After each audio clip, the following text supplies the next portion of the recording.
चलिए अब रुक कर लेते हैं बाजार की ओर। हफ्ते के आखिरी कारोबारी दिन में बाजार निचले स्तरों से रिकवरी देखने को मिली है बाजार में, पर वो कोशिश कामयाब नहीं हो पाई। निफ्टी और सेंसेक्स के साथ साथ मिड कैप भी लाल निशान में बंद हुआ है।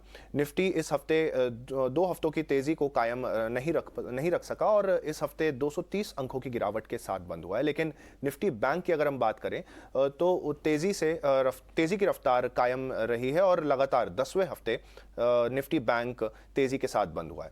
आज दिन भर बाजार में क्या हालचाल रहे और क्या कुछ देखने को मिला बाजार में, बताने के लिए हमारे साथ मौजूद है हमारी सहयोगी पूजा।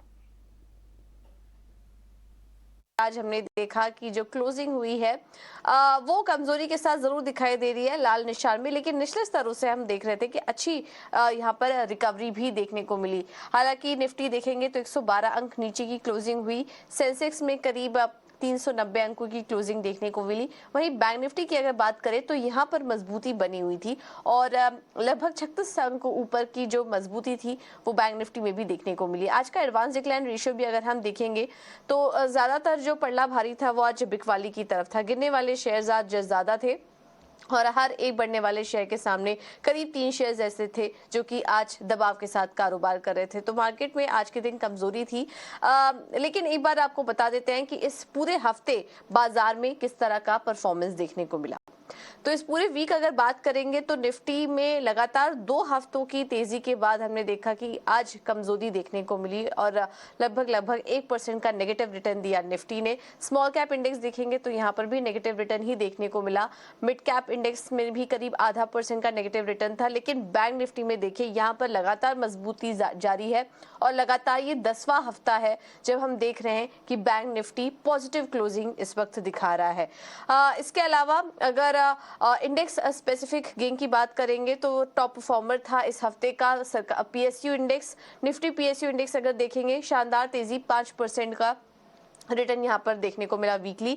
एफएमसीजी में करीब 2% का, बैंक निफ्टी में 1% का। उसके बाद फाइनेंस और मेटल में भी हमने देखा कि पॉजिटिव क्लोजिंग ही यहाँ पर देखने को मिली। हालांकि मेटल शेयरों में भी इस पूरे हफ्ते उतार चढ़ाव का माहौल बना रहा।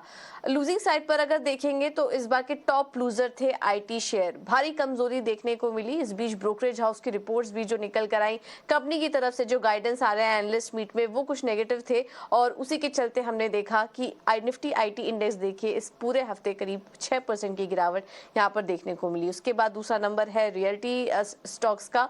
यहां पर भी कमजोरी थी और रियल्टी इंडेक्स देखिए करीब 3% नीचे। उसके बाद एनर्जी, फार्मा, मीडिया, ऑटो और सरकारी कंपनियों में भी हमने देखा कि कमजोरी के साथ कारोबार हो रहा था। निफ्टी के गेन चढ़ने वाले शेयरों पर अगर देखेंगे तो एचयूएल था इस हफ्ते का टॉप परफॉर्मर, 4% ऊपर का रिटर्न दिया।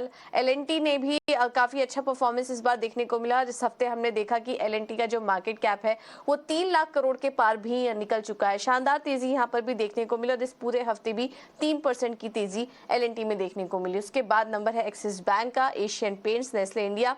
एशियन पेंट्स में भी देखिए कच्चे तेल में जो दबाव आया उसका फायदा यहां पर एशियन पेंट्स को मिला और 3% ऊपर एशियन पेंट्स दिखाई दे रहा है। उसके बाद नेस्ले इंडिया भी करीब 3% ऊपर। निफ्टी के गिरने वाले शेयरों पे बात करेंगे तो टॉप 2 शेयर्स यहाँ पर आईटी स्टॉक्स ही दिखाई दे रहे हैं। एचसीएल टेक्नोलॉजीज देखिए आज ही गिरावट काफी भारी पड़ गई स्टॉक में और हमने वीकली रिटर्न अगर देखेंगे तो करीब 10% टूटा ये शेयर।